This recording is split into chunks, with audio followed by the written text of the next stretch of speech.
बिस्मिल्लाहिर्रहमानिर्रहीम। इय्याका नअबुदु व इय्याका नस्तईन।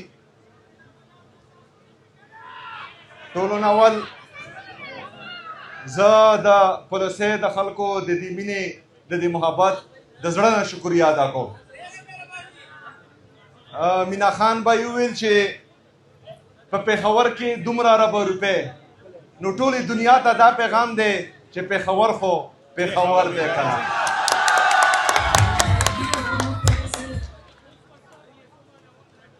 मैं यहाँ स्टेज पे मौजूद इस हलके के MPA MNA हमारे तमाम ज़िली तंजीमी अहदेदार, local government minister, local government का पूरा स्टाफ और मेरे इंतहाई काबिल एहतराम इस इलाके के लोगों, सबको अस्सलाम वालेकुम व रहमतुल्लाहि व बरकातुहू। जैसा कि आप सबको मालूम है कि जब भी हम इस सूबे से बाहर जाते थे तो कुछ लोग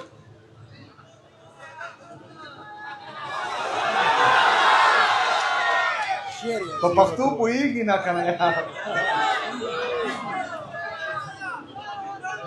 जसोक पे वर्दा तर्जुमा हो की څنګه تاسو ته پته را چې د خیبر پښتونخوا نه بهر به اکثر مونږ لاړو نو دا یو تپوس پکې دو چې د خیبر پښتونخوا دپاره تاسو څه کړي دي.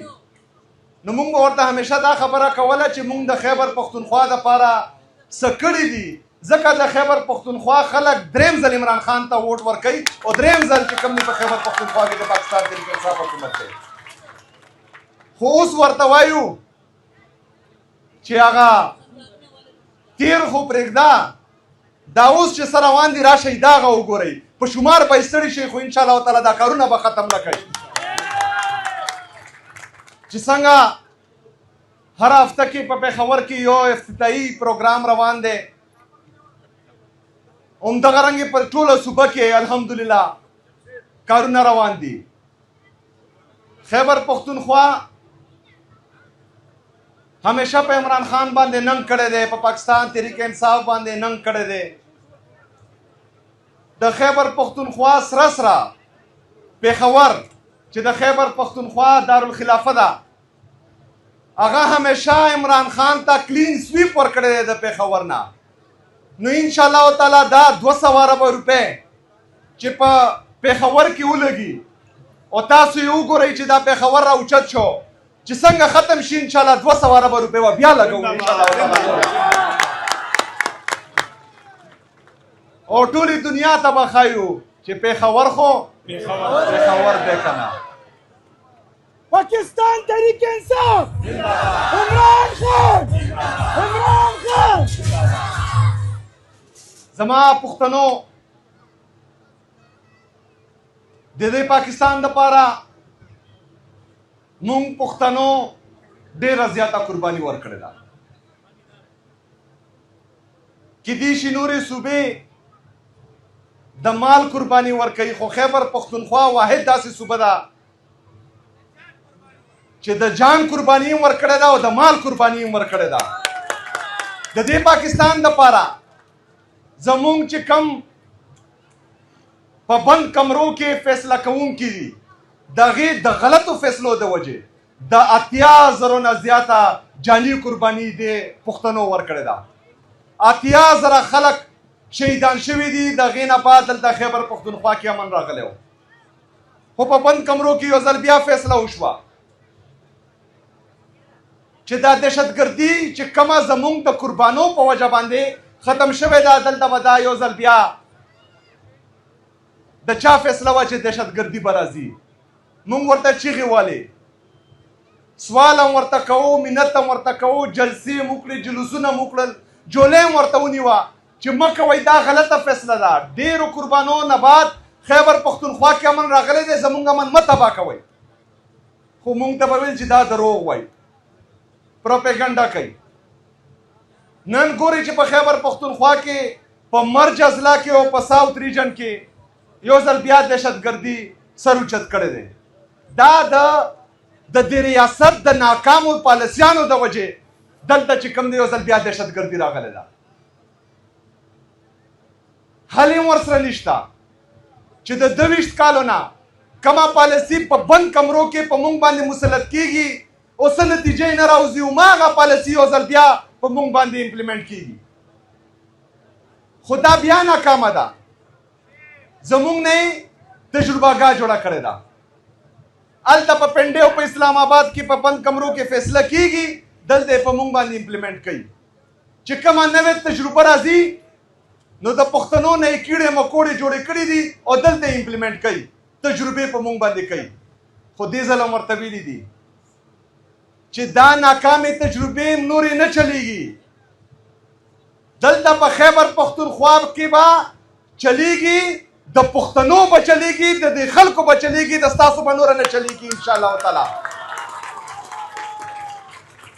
دا پالیسي به نوره بدلیږي چې څنګه زه بار بار وایم چې دا 2026 اور 27 چې کم مالی کال دی انشاءالله تعالی دا به په خیبر پښتونخوا کې د امن، د ترقۍ او د خوشحالۍ کال وي انشاءالله تعالی. په دې کال کې به په خیبر پښتونخوا کې انشاءالله تعالی امن راځي. په دې کال کې به انشاءالله تعالی په خیبر پښتونخوا کې تاریخي ترقی کارونه کیږي انشاءالله تعالی. او دا پیغام به مونږ ټول مشترکه ورکو، صرف حکومت نه، د خیبر پښتونخوا هر ځوان، د خیبر پښتونخوا هر یو مشر، د خیبر پښتونخوا هر یو فرد به دا پیغام ورکوي چې دلته به فیصلې د خیبر پښتونخوا د خلکو چلیږي. د ستا د بند کمرو فیصلې مونږ نورې نه منو انشاءالله تعالی.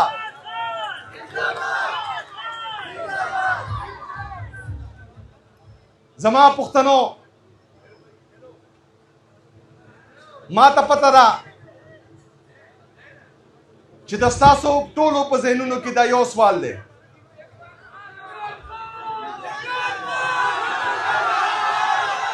رها کرو، رها کرو، رها کرو، رها کرو، رها کرو، رها کرو، رها کرو، رها کرو. چې څومره آئیني او قانوني لارې وي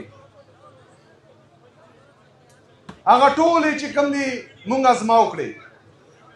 دا بیانیه به جوړېده همیشه چې د پاکستان تحریک انصاف والا د شر سیاست کوي.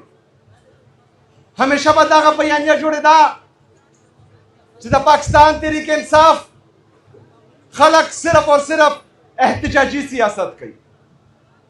نو هغه ټوله دنیا دې دغه وګوري چې عدالت ته زه لاړم نه یم تللی یم. اسلام آباد های کورټ ته لاړم، د اسلام آباد های کورټ چیف جسټس انصاف خو پرېږده، د یو صوبې وزیر اعلی ورته سلام کوي، د اجازت نه بغیر ماته د سلام جواب نشي راکولی.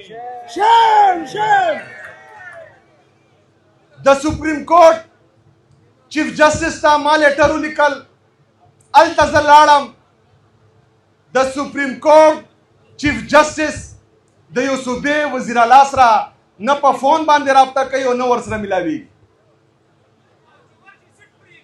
چې کم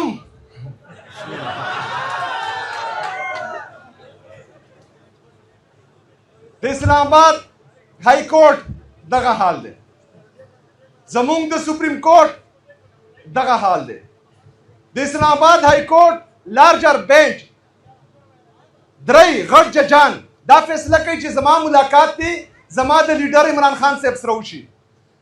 د اډیاله جیل سپرډنټ دغه آرډر وشلی او په ډسبین کې لړکی. زه جعلي وزیر اعظم ته وایم چې زما ملاقات دی زما د لیډر سره وشي. هغه راته څه وایي په جواب کې چې زه تپوس کوم او بیا درته وایم. د قومي اسمبلی سپیکر هغې ته ما لیټر وکړو. قومي اسمبلی د ټولو نه سپریم فارم، سپریم کورټ، سپریم فارم، اسلام آباد های کورټ یو فارم، دغه ټولې لارې مونږ ازما وکړې او د هغې نه بعد مونږ ته انصاف نه ملاویږي. د عمران خان صاحب کیسونه نه اورېدل کېږي. د عمران خان صاحب سره د هغې د خویندو ملاقات نه کېږي. د عمران خان صاحب اهلیه بشرا بیبي سره د هغې لوریانو ملاقات نه کېږي. بشرا بیبي څه قصور دی؟ د هغې قصور صرف دا دی چې هغه د عمران خان صاحب کور والا ده. صرف عمران خان صاحب د ټیټېدو دپاره، د عمران خان صاحب ماتېدو دپاره د هغې کور والا یې جیل ته اچولې ده.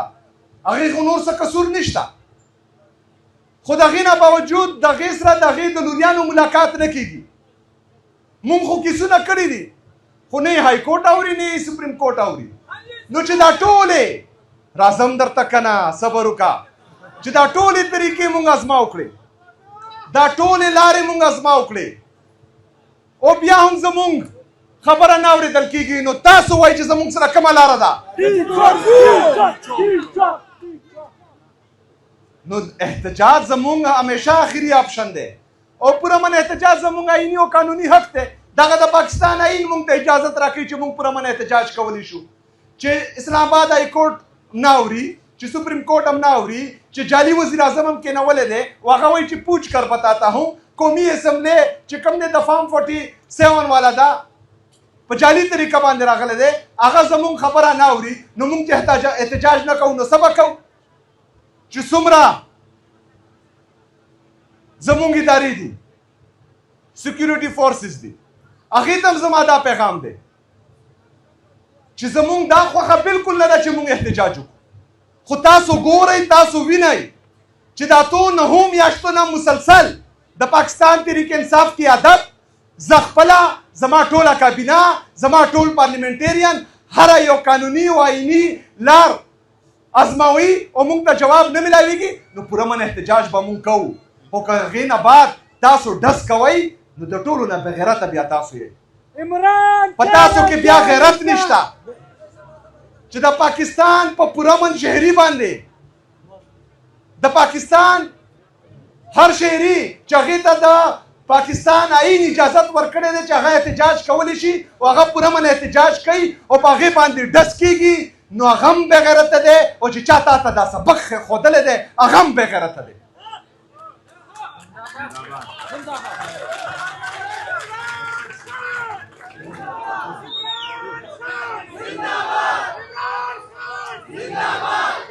زما پښتنو، ما ته تاسو جواب راکړئ چې د ډز نه یریږئ، د ډز نه یریږئ. په 26 نومبر باندې زمونږ معصوم ورکران شهید کړل، تاسو ویرېدئ. نو څه توره دې وکړه چې نه په تاسو کې یره شته، نه د عمران خان مینه د ستاسو د زړه نه ختمیږي، نه پاکستان تحریک انصاف دی ختمولی شي. دوی چې عمران خان په جیل کې د 1000 ورځو نه زیات کېنولی دی، او اوسه پورې د عمران خان سیاست ختم نه کړو، پاکستان تحریک انصاف یې ختم نه کړو، د عمران خان مینه یې د عوام د زړونو نه ونه باستله.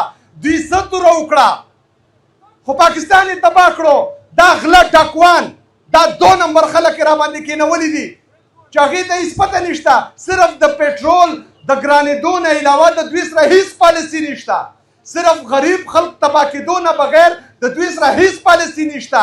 او نه د ستا دغه خلق منو، دا جعلي خلق هم چې کم کېنولی دي، نه د ستاسو دغه پالیسي منو. او چې کم لیډر تاسو په جیل کې اچولی دی، قیدي نمبر 804 عمران احمد خان نیازي، نه انشاءالله تعالی هغه پرېږدو. د هغې دپاره مونږ نن هم ولاړ یو، د دې نه مخکې هم ولاړو، او انشاءالله تعالی د دې نه بعد به هم ولاړ یو. سهیل اشاره کوه، بیا یې تماشه کوه، مشره اشاره کوه، بیا یې تماشه کوه، سهیل اشاره کوه، بیا یې تماشه کوه، مشره اشاره کوه، بیا یې تماشه کوه. سهیل آیا ہے، عمران آئے گا، سهیل آیا ہے، عمران آئے گا. کی کولی کی سرکار نہیں چلے گی، نہیں چلے گی. زما پښتنو، غټه ذمہ داري در باندې را روانه ده. یو ځل به بیا انشاءالله تعالی دغه قرباني مونږ ټول ورکوو. دې ځله به درته زه مخکې وم انشاءالله تعالی، پیله به زما سینه وي مخکې انشاءالله تعالی، پیله ډز به زما په سینه باندې لګي انشاءالله تعالی. د هغې نه بعد به د ستاسو نمبر راځي. خو د ډز او د ټوپک نه به یریږو نه انشاءالله تعالی چې کم حق دی ښه په نره به یې غواړو تېنه او ښه په جار به یې غواړو تېنه انشاءالله تعالی. زما پښتنو دلته اخره کې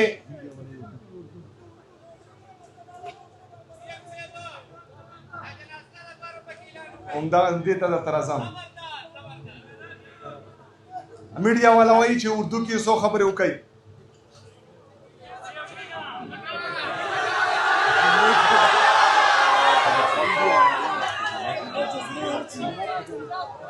زه میډیا والا دی ورته هم ټرانسلیټ کړي نو څه وکړو چې پبلک ډیمانډ پښتو ده نو بیا به پښتو وي.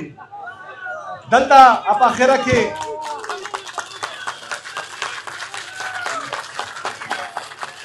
چې زمونږ کم دلته دا جنازګاه ده انشاءالله تعالی دا به د دې نه درته بهترینه جوړوو انشاءالله تعالی.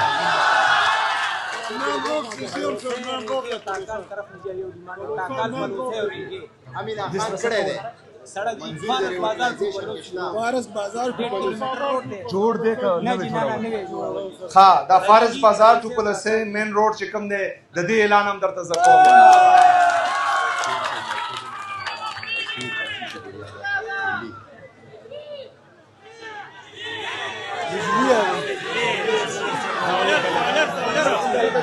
ला बिजली पूछ कर बताता हूँ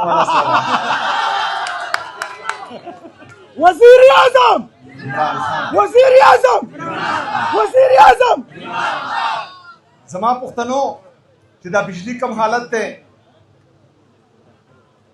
دا وفاق صرف په بجلی کې نه په ګیس کې هم زموږ سره همدغه رنګ امتیازي سلوک کوي.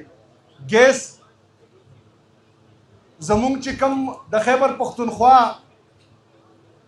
کنزمپشن دی دا 150 MMCFD دی. زمونږ پیداوار د خیبر پختونخوا د 500 MMCFD نه زیات دی. زمونږ په کار 150 دی. 150 نه چې کم اضافي شي دا مونږ ټول پاکستان ته ورکو. خو په دې 150 کې په مونږ باندې CNG سټیشنې بند کړي دي. دا د وفاق امتیازي سلوک دی. دا بجلی خیبر پختونخوا پیداوار دی او په مونږ باندې د بجلی لوډ شیډینګ دومره کړی دی چې ټول پښتانه په دې ګرمي کې د ګرمۍ نه وسوځول. دغه ټولې معاملې کاغه د ګیس ده کاغه د بجلی ده که د NHP ده همدغه رنګ د NHA چې کم نادرن بایپاس روډ دی چې هغې ته دوی €1 هم نه ورکوي. همدغه رنګ د ماشومانو هسپتال دی په حیات آباد کې چې هغې ته €1 هم دوی نه ورکوي. دا ټول معاملات ورسره ما راوچت کړي دي. انشاءالله تعالی دا مې در سره واده ده چې کم د قبایلي اضلاع NFC شیر دی هغه هم موږ ته نه راکوي. زموږ NFC د خیبر پختونخوا چې کم شیر دی هغه پنجاب سند بلوچستان په خپلو کې ویشي. زموږ روپۍ چې کم دی د پنجاب حکومت د سند حکومت د بلوچستان حکومت هغې هړپ کړي دي موږ ته یې نه راکوي. دا ټول چې څومره معاملات دي دا ټول مې ورسره راوچت کړي دي د وفاق سره. و انشاءالله تعالی دا مې در سره واده ده چې اوس یې په کومه طریقه غواړم نو انشاءالله اول خو په دې طریقه باندې ملاو شي. چې په دې طریقه ملاو نه شي نو دا حق په تېنه په زور راوړو انشاءالله تعالی او هغې ته هم تیار اوسئ. ډېره مننه شکریه و علینا الا البلاغ. सच जो छुप ना सके